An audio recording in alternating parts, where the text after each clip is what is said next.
Ndadzoka zvakare nenhau yacho kumana Jamaster to the Jamasters icho chakakonzera nyakanyaka zuro kumastreets ese ndozvada kukwasa kutaura kuti kumastreets ese ekufacebook kwakusamira zvakanaka vanhu vakapopota ndati people were angry saka tichiri pakuti people were angry tichazoti manje vamwe anger wenge ichiwadziyo kana zvawagara wakamakira chiJamasters I don't know but chandokosa kutaura chekuti vanhu they were very angry zuro wese vamwewo vakazama kusama advise vamwe vakatsiura vamwe vakadii vamwe vakati wabhaidza vamwe vakati you should apologize ndo zvakavata zviriko zuro wese pamusoro pani pachikomana Jamasters vangaita mavidhiyo vangaita masong kutoni nesong ndatomonzwa yaJamasters ichitorekodwa chanzi honai akuita zvokukika vanhu vamwe vakasama statements tinazonenza nevemambosi manje ndichazviverenga hangu zvazvitova nevemambosi zvakare asi tichiri ipapo regai ngoti chikomana Jamasters chazoisa in apology saka tirege titange tadzokera kusure kuti tiye kuti vanhu vazhinji vaiti chizuro before apology. The friend meant no harm. He was just dancing over the moon, seeing you perform. Then you decided to give him a flying kick. Question marks. What if Akashaika? What if something terrible happened? I'm not supporting this at all. We can do stuff as public figures. But kuruwa munu pa stage asiri kana kuda kuuraya oro kuruwa bodo bodo tashamba aiwa bodo usadiro Jamasters kana pane vari kukuti wakapenga panhau iyi hama wangu wakanganisa zvachose nikisi. You are not defending, you were not defending anything there at all. No. Hapana akuudza pamwe vari kukutya but wakabhaiza last. Let's respect people who are loyal to us. Akatobhadharawo mari yekuti akuone usadero.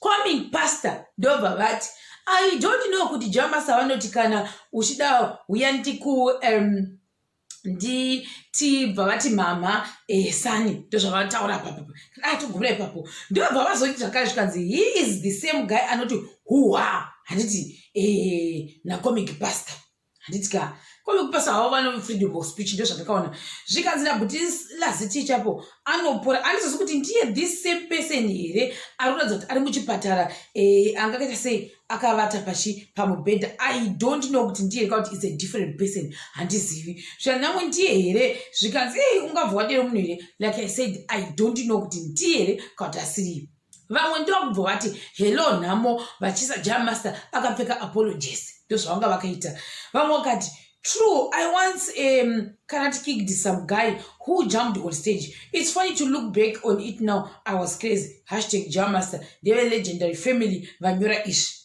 Zvikanzi neharare.com. Kana paine ana Jamasters ngambati amuradze zvoitwa nevakuru ndobva vaisa video vashare munhu anonzi Tomani Mutawa aisa video yani ya baba Macheso Mufanzi Bhaka akatanga kuchema vakatotanga kutasa kutoti vanga kutochemawo zvakare havana kurowa munhu tsomu cheshere ndobva ati saka mukomana wakurowa bhutsu pasiteji mupenyu here nevamwewo zvakare. It's easy. The victim must just sue this guy.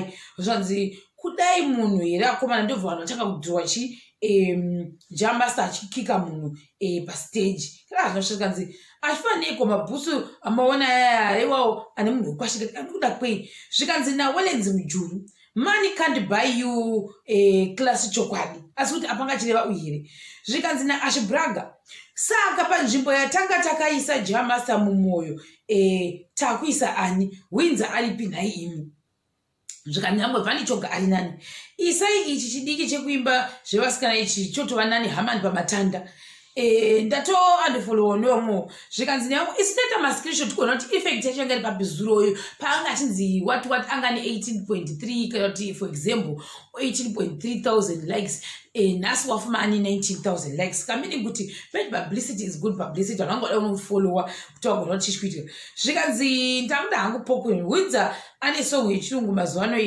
better let me go zvikanzi mangoma topinza hinza uyu anonzi Kathyberg zvikanzi Jamasters remember taiva nezita rekuti squander muindustry ndangoti ndikuonesewo Libert ndokuti nhasi ndarota zvinhu zvakaoma zvokwadi hazvina kushata hanzi ndarota idzoge richikava mugayisi pachigayo ndikamuka ndichishaya kuti hope dzinorevei pandazona video ndikati ndidzo hope dziya imagine dei Van Dem aimba zimdanzo mafans ainzwa nekurohwa ndemumwewo zvakare zvanzi namo manga asiyane unenge wati gai ndichite sendiradze vanhu miri kumakungwa asi hona wokumodi unokuka vanhu maflying kick vamwe ndokuti zvakare hadi kureva nhema zvakaitika pazvifadzi zvinhu zvepasocial media zvine ropa zvokwadi anga ari mumwe munhu ari zvaitwa vice versa kwanzi Jamasta ndiye akarwa flying kick dai nhasi afumana nemaendorsements asi this person akarwa kuti uripi nowhere to be found nevamwewo zvakare anti Germany ndobva vazoisa apology yani yaJamasta ndobva vamwe vati zvanzi mulife handidi hangu kuita mari yekuti kana yonaka ndofamba ndichikava vanhu ona kuda chamisa ngatitowo futi yekera chividhio chavanhu vemuresiring vanenge vachigadzira vedu hakuna kumastreet kufacebook kwakusiri safe vanhu vanga vachichipidigudza zvisingamboiti chinhu ichi vamwe ndova kuti Jamasta has had a really good year so far, but this bad publicity is not good way to end this year. The Rising Stars 2020 hit song Hello Mario has been very well received, and he has been solidifying himself as a man with talent. What does Jamasta think about fans being disappointed with him? Not much. Vamwe ndokusama lyrics zvikanzi butsurai ndini anobutsura ndiani anobutsura ndini ndinonzi baba chava kana ndini Shoni Migos ndo zvavaisa kupi kuma lyrics. Saka like I said kuti vanhu vanga vachikatsamwa kufacebook uko vamwe ndokuti aisafanira kumukika but kamutambira gondeke yudziwo nevamwe vachitaura saizvozvo zvikanzi Jamasta akanga zake asi zvimwe zvacho nehasha dzacho tinenge takutopedzera shungu yekudya machanzi nemufuswa wemutsine kune mwana ushu ndivamwe wangachidero vamwe ndobva zvadi chazoenda ndikatega imboenda kuti ndoona kuti macomments anga achiti kudi kunyanya kuzimucelebs ndokandomboona kuona zvinhu zvakasiyana-siyana timbonoona kuti ndanga ndanyara nekufamba kumastreets ekufacebook vanhu vanga vachipopota ndozvakakwanisa kutaura ndobva ndaenda vanhu ndokusvika vezimucelebs vangakwanisa kuposta Jamasta vanhu comment section ndichingona mumacomments vanhu vangatadza kuti vanga vachifunza kuti saka munotiudzira kuti hamusi kuona video yani yachikomana Jamasta why musiri kuposta mukati aiwa munhu wavo imi mungafunga kuti zvoni vangaposta here zvinhu zvinoita do humiliate kana kuti humiliate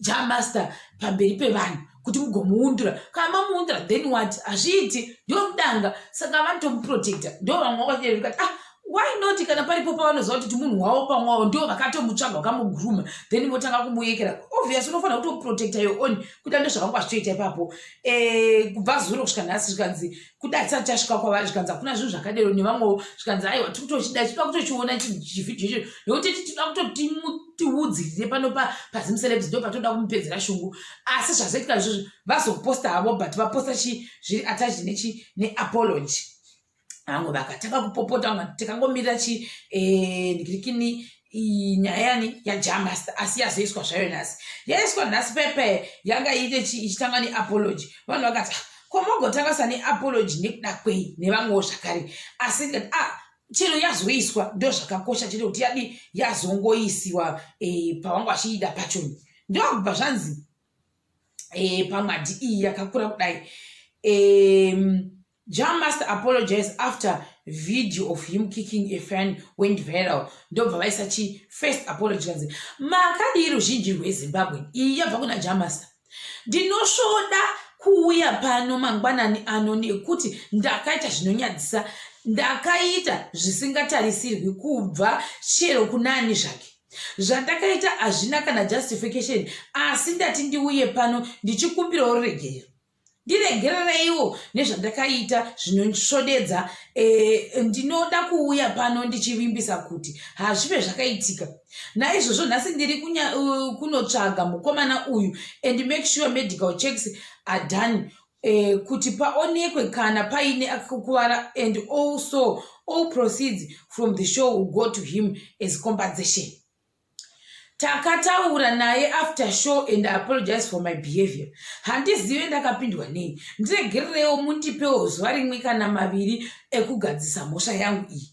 Ndinotenda vese vari kunditsiura uyezve vese vari kuisa message kuinbox ikodzero yenyu nekuti zvandakaita izvi zvinhu zvisingatarisirwi uye hazvina unhu. Ndichazodzoka pano neupdate kuti inenge yaita sei yafamba sei. muve nezuva rakanaka ndichikomana Jammaster. Message yaita about 700 macomments. Zvikanzi nevamwe, this was funny though they were all acting. I don't know for the reason. I just disown him. Nevamwe mweya madzainge yotevera nevamwe bhutsu iya ndafunga Shawn Michaels womwesing ngadaidze munhu waakakika obva adzorerwa bhutsu yakewo ndokuti zviperi. Toda kuona video rako uchitaura apology. From me as an individual, we are done next. Nevamwe makaoma zvokwadi maisa zvinhu after apology nevamwewo zvakare. We have cancelled him already.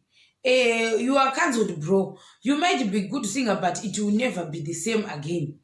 Musati jaire imi. Zvikanango vunzana Mrs. Red nana mudumbi wa hutu. Vanokuudza zvakare kuti you will never forget. Fame is the time ticking bomb nevamwewo zvakare. Maartisti enyu aya anenge akatraina karate. Idzo manzi mbiri ndo dzata kuti udero here. Dziona wrestling chete ndi Shawn Michaels.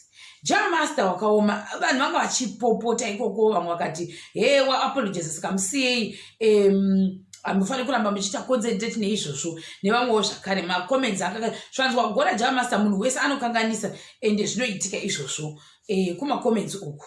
Super kick iyo yakaoma but ingoendako kunotraina karate unozvigona vakadi kubata mupana ushu.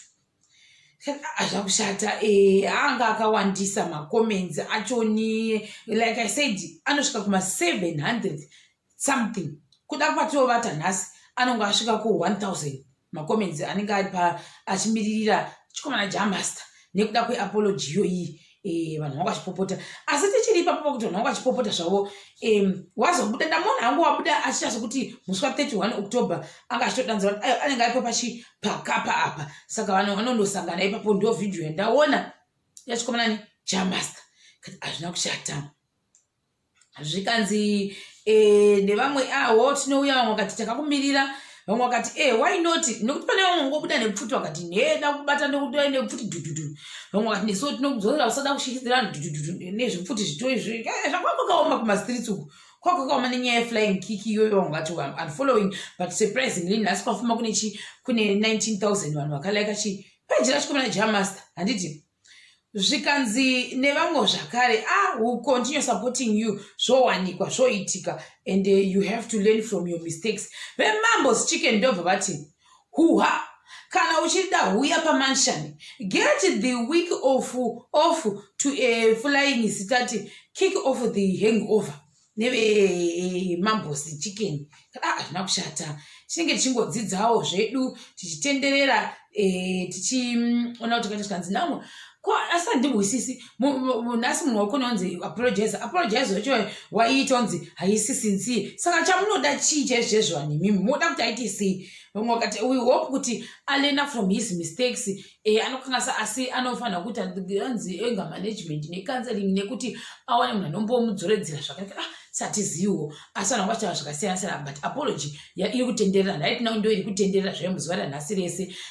Apology yake iri kutenderera chaizvo. Ndosasana nangoya zvangu nazvo muvhidhiyo yangu ino ndichakubatai zvakare pachikamu chinotevera.